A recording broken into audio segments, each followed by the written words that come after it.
The overwhelming red of the level might seem a bit much, but it's exactly what I want to see in a DKC fan game. Those familiar environments with a new and interesting coat of paint. The gameplay takes a tried and true level theme and puts its own spin on it, resulting in one of the best levels in the demo.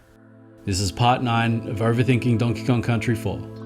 The name's a huge tip-off as to the level's theme, and in that sense, it's very similar to Barrel Cannon Canyon or Snow Barrel Blast. It looks a little harder than those two, which might be pushing it for a demo, but I think the difficulty would be just right for experienced players. There are some really interesting barrel chains too, the kind where you have to look a few barrels ahead before making a move. That's something I really appreciate about Barrel Cannon Craggy, and that level of thinking elevates it above most of the levels we've seen in this fan game. It's got a bit of Bramble Blast in its DNA as well, with sections where the barrel cannon will pivot between aiming at 2 possible blast barrels. It's also cool to see a level with a clear gameplay focus too. There isn't a lot of variety in the enemies either. The red zinger is the main obstacle here, and it matches the overall theme of the level really well. Slipper shows up on the land sections in between barrel chains, and that's it. I'd prefer 2 well-chosen enemies over 20 with no rhyme or reason to them any day. The DK coin is a bit bullshit, but that's really the only criticism I have.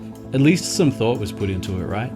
The music is dope too. It's a shame that this level has likely been scrapped from the current iteration of the project, because I think it's one of the stronger levels we've seen. We're done with part 9. Very short and hopefully very sweet. Barrel Cannon Craggy still smacks of fan game, but there's a lot to love here. And I think if the levels in the demo were done in chronological order, I'd put forth the idea that this is where the developers started to find their rhythm. I don't think that's the case, so I won't. Part 10 next.